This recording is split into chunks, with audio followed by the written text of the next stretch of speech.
नमस्कार, स्वागत है आपका स्वदेश हेल्थ में। मैं हूं आपके साथ दिनेश अवस्थी।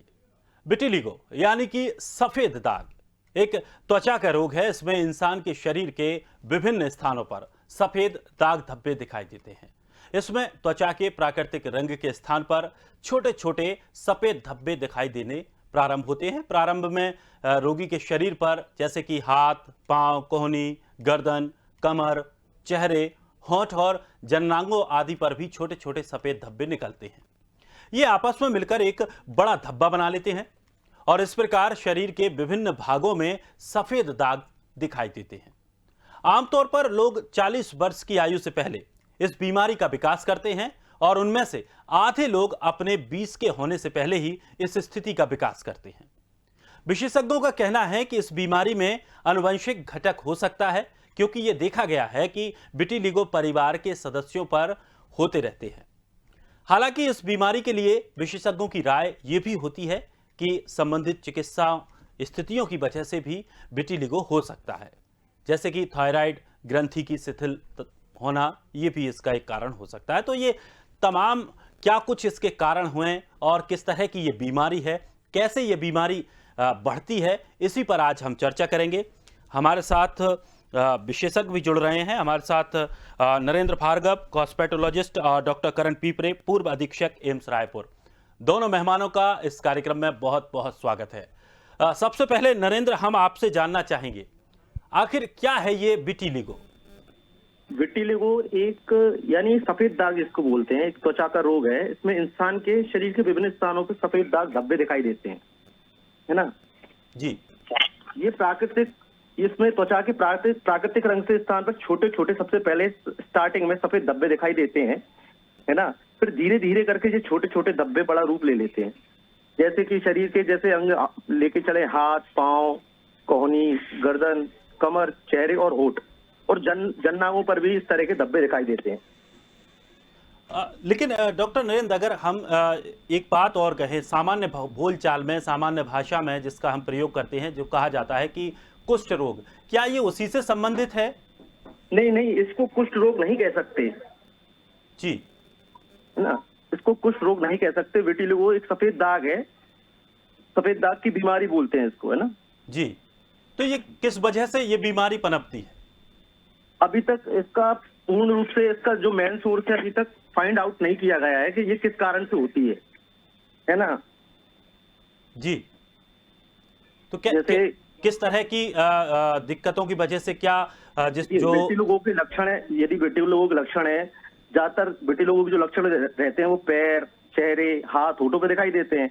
और कुछ के सूर्य के प्रकाश की जो संवेदनशील स्किन हो जाती है हमारी, सूर्य के प्रकाश पे जैसे ही हमारी स्किन आती है जहाँ पे सफेद दाग हो गया है, तो वहां पे खुजली होना, जलन मचना, ना, इस तरह की कंडीशन हो जाती है। कुछ विटिलिगो के कारण आनुवांशिक भी है, एक डिप्रेशन, तनाव भी एक बहुत बड़ा कारक है विटिलिगो होने का।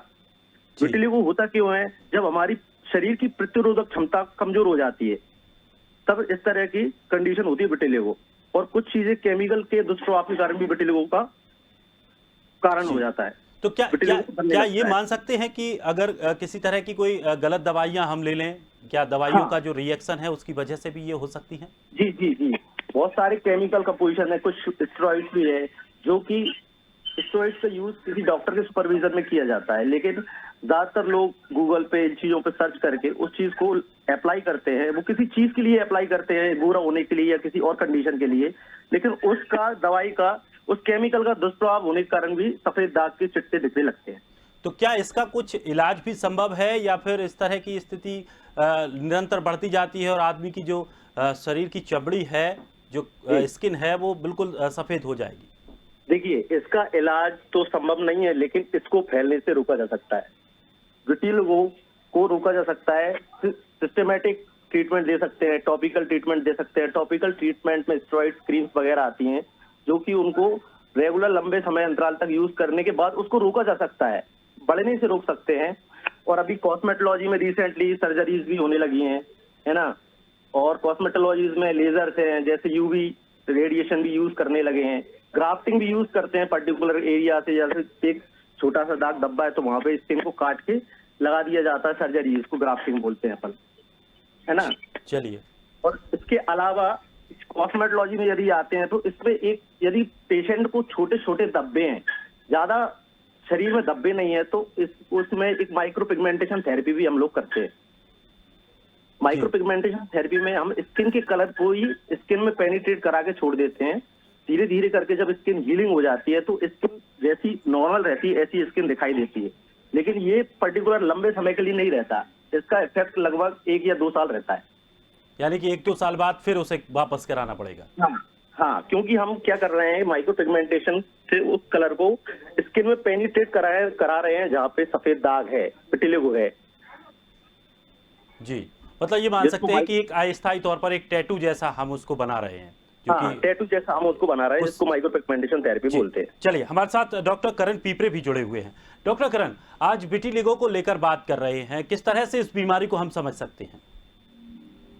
बहुत अच्छी चर्चा हो रही है और हमारे दर्शकों को मैं बताना चाहूंगा कि समाज में इस प्रकार की बीमारी दिखाई देती है, स्त्री और पुरुषों में दिखाई देती है, युवाओं में दिखाई देती है, जो छोटे बच्चे होते हैं उनमें भी देखा गया है। तो बच्चों से लेकर बुजुर्गों तक इस प्रकार की बीमारी दिखाई देती है। विटिलिगो को हम लोग अपनी अंग्रेजी भाषा में ल्यूकोडर्मा कहते हैं। ल्यूकोडर्मा के छोटे छोटे पैचेस स्टार्ट होते हैं और मैं ये बताना चाहूंगा आपको, इसका जो मुख्य कारण है वो है मेलेनिन पिगमेंटेशन होता है। मेलेनिन पिगमेंटेशन के कारण आपकी जो स्किन की कलर है वो गेहुआ कलर और ब्राउनिश कलर होता है।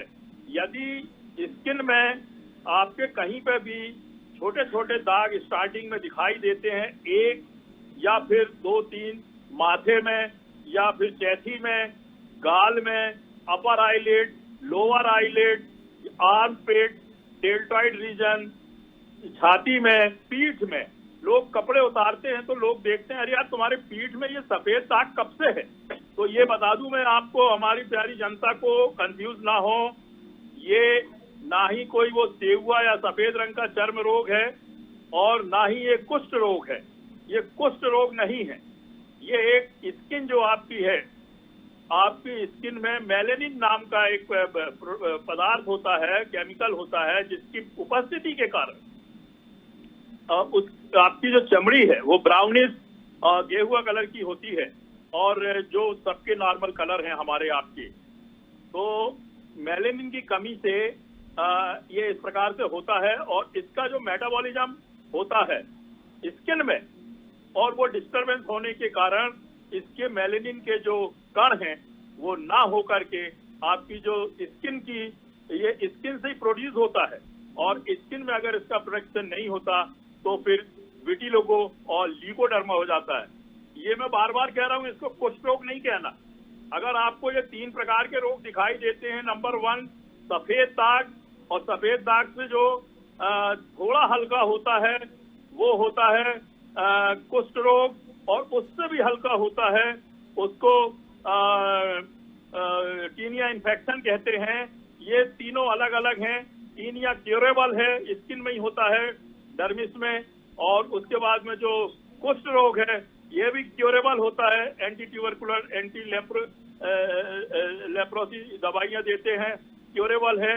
और ये तीसरा है मेलेनिन पिगमेंटेशन की कमी से जो विटिलिगो होता है, वो स्टार्टिंग में मैंने बताया सिर के भागों में, चैथी में, गले में, छोटे छोटे, फिर धीरे धीरे बढ़ने लगता है, पैरों में, जांघों में और जेनाइटल एरिया और पीठ में ये देखने को मिल जाते हैं। और इसके होने से लोग थोड़ा सा उस प्रकार के व्यक्ति से दूर रहने लगते हैं, परिवार के लोग हों चाहे मोहल्ले पड़ोस के हों, यही भ्रम होता है कि कहीं इसको कुष्ठ रोग तो नहीं है। और सर एक सवाल यहाँ पे ये भी आता है कि क्या कुछ जो रक्त से संबंधित समस्याएं रहती हैं, जो कहते हैं कि आपका जो खून है वो अभी सही नहीं है, साफ नहीं है, शुद्ध नहीं है, खून में गड़बड़ी है या कुछ अन्य तत्व उसमें मिल चुके हैं, क्या उसकी वजह से, ब्लड की समस्याओं की वजह से भी इस तरह की स्किन को समस्या होने लगती हैं? देखिए, ये इसमें किसी न किसी प्रकार की जब कोई कमी होती है, तभी जिस प्रकार से एक मेलेनिन पिगमेंटेशन की अधिकता के कारण एक ब्लैकिश ब्राउनिश पैच बनता है, जिसको तिल भी बोलते हैं, मसा बोलते हैं, है ना। तो इसी प्रकार से अगर ये नॉर्मल है, ये ईश्वरीय कृपा है, दैविक कृपा है, ये सब जो लोगों को मिलती है, अगर आपका नॉर्मल है, ईश्वर ने जो नॉर्मल सबके साथ में बनाया है वो है, तो इसमें किसी प्रकार का कोई डाउट नहीं होना चाहिए। लेकिन आपका जो प्रश्न है कि इसका कारण क्या है, तो ये एक तो आनुवांशिक भी होती है। इसमें जो साइंटिस्टों ने जो खोज करके इसके नाम दिए हैं, मेलेनिन पिगमेंटेशन, तो कहाँ से आता है? स्किन से, जैसे ग्लैंड से सिक्रीशन होता है, इसी प्रकार से ये इस प्रकार का एक केमिकल होता है, मेलेनिन पिगमेंट्स होते हैं ये, और उसके नई सृजन होने से नहीं होता है सृजन। अब वो चाहे इडियोपैथिक हो, अपने आप हो, जेनेटिक हो, जीन्स में ब्रेकडाउन हो, और भी कोई केमिकल के कारण डैमेज हो, उसकी जो नॉर्मल जो फिजियोलॉजी होती है वो, और इस प्रकार के पिगमेंटेशन होते हैं। लेकिन ये भी बता दें आपको कि इतना अच्छा इलाज इसमें अभी उतना ज्यादा उपलब्ध नहीं हुआ है, और थोड़े से स्टार्ट होता है और पूरे शरीर को सफेद कर देता है, और लोग बाग जीते हैं, स्पोर्ट्स में भी रहते हैं, स्विमिंग करते हैं, बॉडी बिल्डिंग करते हैं, मैंने देखा है लोगों को, स्वस्थ रहते हैं। बस अंतर सिर्फ इतना रहेगा कि हमारी और आपकी जो नॉर्मल टिश्यू का जो स्किन का जो कलर है वो गेहुआ कलर और भूरे सा रंग का होता है या गोरा होता है, तो वो डिपेंड करता है उस पिगमेंटेशन के कारण और ल्यूकोडर्मा में उसकी कमी के कारण। तो वो जो चितकबरा टाइप का लेमन की भाषा में हम बोलेंगे, जो धब्बे धब्बे दिखते हैं, जो एक से नहीं रहते हैं, वो उसको लेकर के भी लोग अपना जीवन यापन करते हैं। लेकिन जैसे ही दिखाई देता है, लोग बाग अपने अच्छे स्वास्थ्य के लिए स्किन में ये इसकी रुकावट हो जाए, रुकता भी है, लोग लगाते हैं, टोरोलिन वगैरह लगाते हैं, और वो कोल्टार लगाते हैं, टैबलेट लगा करके, और उसका जो वो दवा लगा करके धूप में बैठते हैं, सुबह की धूप में, इसमें धूप में बैठने से उसमें मेटाबॉलिज्म उसका स्टार्ट होता है, रीजनरेट होता है, उस जगह से डिसअपियर भी हो जाता है। देखिए प्रकृति, देखिए इंसान की, कि वो कुछ दिनों के लिए डिसअपियर भी हो जाता है, उस जगह में दिखाई नहीं देता है। लोग कहते हैं कि यार तो हमको दवाई करने से, दवाई का अप्लाई किया है तो ये खत्म हो गया है, तो चिंता मत करो, ये पूरा नष्ट हो जाएगा, नॉर्मल पे आ जाएगा, और नॉर्मल स्किन भी आ जाती है। तो अगर मेलेनिन पिगमेंटेशन रीजनरेट हो गया, वहां बन गया,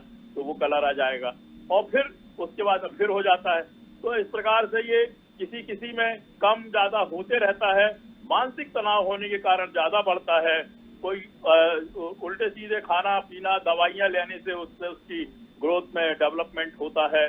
तो अपने तरफ से लोग बाग आयुर्वेदिक का, यूनानी का, और एलोपैथिक का, और नेचुरोपैथी का, ये सब पैथी में इसके इलाज उपलब्ध हैं, रिसर्च चल रही है, साइंटिस्टों को भी होता है, बड़े बड़े लोगों को होता है। भीड़ में आप देख लेंगे लगभग 0.5-2-3% तो होता ही दिख जाता है ये अबनॉर्मल चमड़ी, जो जिसको ल्यूकोडर्मा कहते हैं। नीम हकीम सभी बचे, न्यूज़पेपर में एडवर्टाइजमेंट देते हैं कि हम इसको 1 हफ्ते में खत्म कर देंगे, और लूटते हैं मरीजों से पैसा।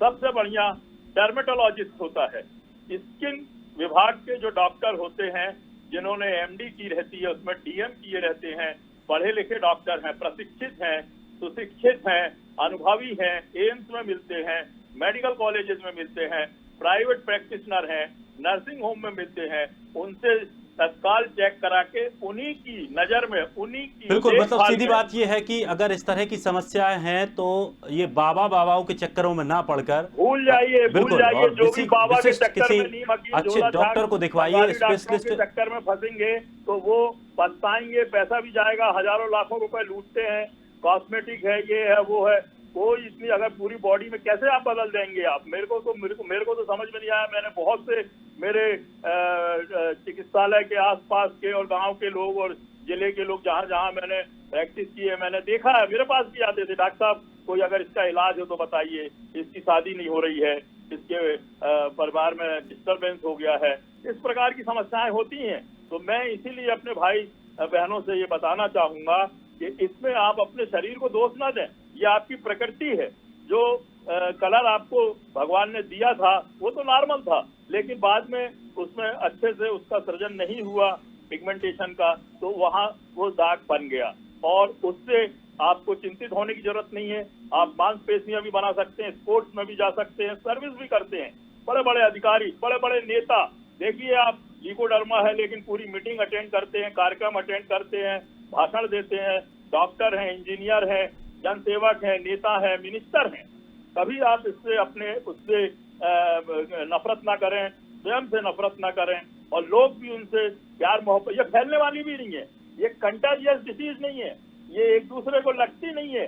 माँ अपने बच्चों को, अपने परिवार के रिश्तेदारों को जिनको ऐसा रहता है, वो अपने सीने से लगा कर रखती है, अपने साथ में रखती है, कपड़े से भी नहीं फैलता और गले मिलने से भी नहीं फैलता, छूने से भी नहीं फैलता। ये कुष्ठ रोग भी नहीं है, ये सेहुआ नाम का जो चर्म रोग होता है उसमें दाग होते हैं, वो भी नहीं है।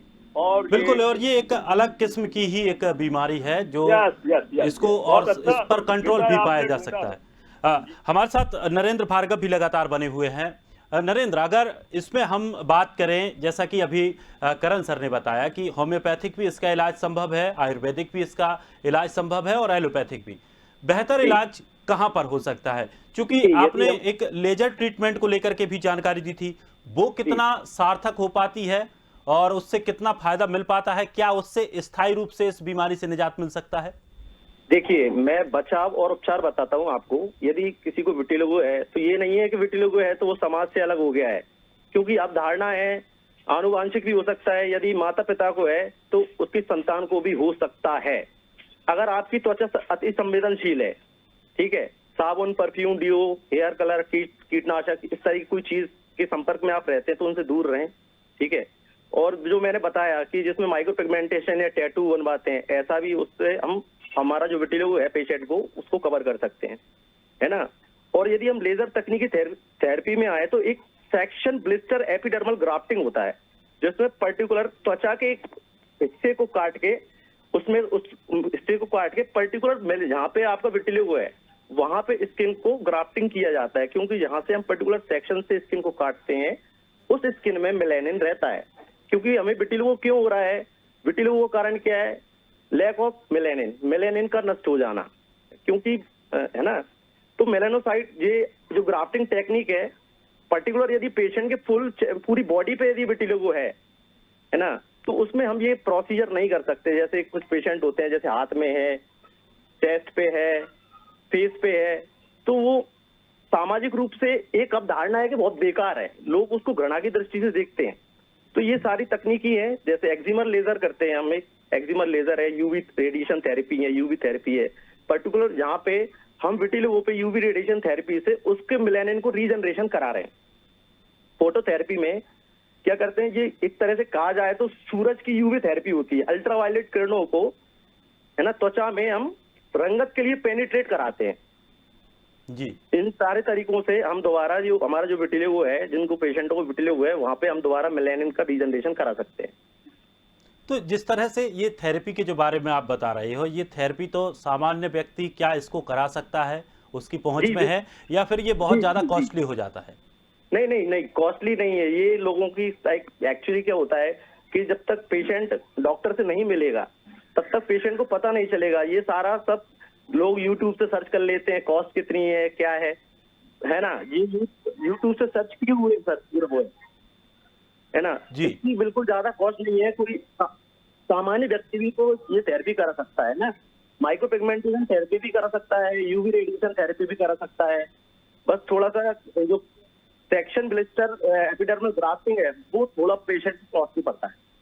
लेकिन अगर लेजर थेरेपी अगर कोई व्यक्ति करा रहा है तो क्या उसको कुछ उसकी शरीर की जो संरचना है उसके अंतर्गत क्या कुछ उसको और कोई बीमारी तो नहीं है? क्या ब्लड प्रेशर, शुगर वगैरह इससे संबंधित क्या उसकी जांच की जाती है, या किसी भी व्यक्ति के साथ लेजर थेरेपी की जा सकती है? देखिए, ये सब पूरा जो हिस्ट्री ली जाती है पेशेंट की, उसकी आनुवांशिक हिस्ट्री लेना, पहले उसको क्या लक्षण थे, ठीक है, सबसे पहले उसको स्टार्टिंग कहाँ से हुई, कैसे उसको सफेद दाग का बनना शुरू हुआ, है ना, उसकी स्किन कहाँ पे संवेदनशील है, फोटो सेंसिटिव है या कोई केमिकल रिएक्शन से हुआ। पेशेंट की हिस्ट्री के बाद ही ये ट्रीटमेंट स्टार्ट किया जाता है। यदि मान के चलिए हम माइक्रो पिगमेंटेशन थेरेपी कर रहे हैं तो बहुत सारे पेशेंट हैं जिनकी एक कहा जाता है कि कीलोइड फॉर्मेशन टेंडेंसी, पर्टिकुलर जगह पे स्किन पे यदि डैमेज हो जाता है तो वहां पे एक स्किन का रीजनरेशन कीलोइड टाइप का बन जाता है। तो वो सारी हिस्ट्री भी पेशेंट के लिए ना जरूरी है। जब तक हम पेशेंट की हिस्ट्री नहीं लेते तब तक हम कोई भी थेरेपी को नहीं कर सकते। तो क्या खान पान का भी इसमें कुछ परहेज वगैरह रखना होता है मरीज को, या मान लीजिए अगर किसी को इस तरह की शुरुआत हो गई है और उसके हाथों में या पैरों में सफेद दाग शुरू हो गए हैं, तो क्या उसको कुछ सावधानियां खान पान में भी रखनी जरूरी हैं? देखिए, ये बहुत सारी अवधारणाएं हैं जो हमारे समाज में कहा जाता है कि ये स्किन कैंसर का शुरुआती लक्षण है, जिससे व्यक्ति डर जाता है ना। और कुछ अवधारणाएं साइंटिफिकली ये प्रूव्ड नहीं है, लोगों को कहना है, बताते हैं, सोशल लाइफ में बताते हैं कि मछली खाने के ऊपर दूध नहीं पीना है, ये सफेद दाग उसको हुआ है जिसने मछली खाई और दूध पी लिया। ये सारी वैज्ञानिक तौर पर अवधारणाएं गलत हैं। ये सफेद दाग विटिलिगो किसी को भी हो सकता है। ये एक ऑटो इम्यून डिसऑर्डर है जहाँ पे प्रतिरोधक क्षमता शरीर कम हो जाती है। हाँ, उन लोगों को सबसे ज्यादा सफेद दाग का खतरा रहता है जिनका प्रतिरोधक क्षमता कमजोर है। जहाँ पे प्रतिरोधक क्षमता कमजोर हो जाती है वहां पे यहाँ पे पेशेंट को विटिलिगो होने के चांसेस ज्यादा रहते हैं। यानी कि हम ये मान सकते हैं कि अगर उसका सही ट्रीटमेंट कराया जाए, अगर किसी व्यक्ति के शरीर में या हाथ पैरों में अगर ये ज़्यादा मात्रा में फैल गया है, तो कितना एक समय मान सकते हैं कि उसमें उसको फर्क मिलना शुरू हो जाएगा? देखिए, अभी तो ये नहीं कह सकते कि पेशेंट ने यदि आज ट्रीटमेंट कराया तो 1 महीने बाद उसको रिलीफ मिल जाएगा, क्योंकि मैं बताना चाहूंगा कि इसका अभी इलाज नहीं है, बस इसको रोका जा सकता है। इसको फैलने से रोका जा सकता है कि इसका ये नहीं कि 100% इसको खत्म किया जा सकता है। इसीलिए हम तरह तरह की थेरेपी, तरह तरह के ट्रीटमेंट यूज करते हैं। जैसे ओरल यूज करते हैं, ओरल में फ्यूवा यूज करते हैं, है ना। सोरलिन जो टैबलेट्स होती हैं सोरलिन यूज करते हैं। टॉपिकल में यदि हम आए, स्टेरॉइड यूज करते हैं। स्टेरॉइड में बैक्लोमेथासोन, ये सारी बहुत सारी चीजें हैं। टेक्लुमस अभी जो ट्रेंड में है, ऑइंटमेंट, ये सारी यूज करते हैं, है ना। टॉपिकल में आ गए, सिस्टमिक में आ जाए तो बहुत सारी चीजें ऐसी हैं जो चीज पेशेंट को, हम पर्टिकुलर पेशेंट पे हम ये नहीं कह सकते कि हमने पेशेंट को ये ट्रीटमेंट दिया इससे आराम मिल जाएगा। जब पेशेंट को कोई पर्टिकुलर ट्रीटमेंट दे रहे हैं, उससे यदि उसको रिलीफ नहीं मिल रहा है तो हम ट्रीटमेंट चेंज कर देते हैं। चलिए, यानी कि ट्रीटमेंट बदल बदल कर उस पर परीक्षण किया जा सकता है, लेकिन उस पर काबू पाया जा सकता है उसको। जहाँ पे पेशेंट को दिखने लगा है कि इसको, पेशेंट को इस ट्रीटमेंट से, इस दवा से, चाहे वो टॉपिकल हो, चाहे वो ओरल हो, चाहे वो सिस्टमिक हो, जिस चीज से उसको जहाँ रिलीफ मिलेगा तो उस ड्रग का रेगुलर हम ट्रीटमेंट करते हैं। और ये फैलेगी नहीं, पेशेंट बिल्कुल घबराए ना। और ये कुछ ऐसी कोई बीमारी नहीं है कि छूने से फैल रही है। घर पे पेशेंट यदि कोई एक का कोई कपड़ा भी यूज कर लेगा तो ऐसा नहीं है कि मैंने यूज कर लिया तो मुझे ये विटिलिगो हो जाएगा। ये सारी अवधारणाएं गलत हैं। चलिए, ये बहुत महत्वपूर्ण जानकारियां थीं जो शायद दर्शकों को बहुत फायदेमंद होना साबित हो सकती हैं अगर वो इस प्रोग्राम को देख रहे हैं और उनके परिवार में या उनको किसी को भी इस तरह की विटिलिगो से संबंधित कोई समस्या, त्वचा से संबंधित कोई समस्या है तो इसका फायदा वो ले सकते हैं। डॉक्टर करण, खान पान को लेकर कई अवधारणाएं कही जाती हैं कि आप ज़्यादा तीखा मत खाइए या ऑयली मत खाइए या कुछ खट्टा मत खाइए, नींबू मत खाइए, इस तरह की, क्योंकि ये त्वचीय बीमारी हैं और त्वचीय बीमारियों में इस तरह का अगर हम सेवन करते हैं तो ये और फैल जाएंगे। बहुत अच्छा प्रश्न किया है और मैं समस्त जनता को ये बताना चाहूंगा कि खान पान का भी इसका रिलेशन है और एक प्रकार से ये घरेलू उपचार भी कहलाता है। इसमें जैसे पालक की भाजी है, मेथी की भाजी, जो हरी सब्जियां होती हैं, ये जो इस अपन आलू के साथ में और हरी मिर्च और हरी धनिया के साथ में, जिसमें विटामिन भी होते हैं, मिनरल्स भी होते हैं, तो जो हरे पत्ते वाली सब्जियां होती हैं, इसका अधिक खान पान करेंगे अगर आप तो काफी कुछ विटामिन मिल जाते हैं उसमें, और विटामिन डी वाले जो पदार्थ हैं, और टैबलेट भी ले सकते हैं विटामिन डी की। और सूर्य की जो किरणें होती हैं सुबह की 11 बजे के पहले की, सूर्योदय होने के बाद से लेकर के, अल्ट्रा वायलेट रेज बोलते हैं उसे, सोलोलिन नाम की, आप अपने डॉक्टर को दिखाएं जो चर्म रोग विशेषज्ञ हैं, उनसे वो दवा को दिखा करके लिखवा लें, समझ लें कितनी कितनी देर में, कितने दिन में, कितनी औषधि कहाँ कहाँ पे लगानी पड़ती है, कितने देर धूप में उसमें अल्ट्रा वायलेट रेज का उपचार करना पड़ता है।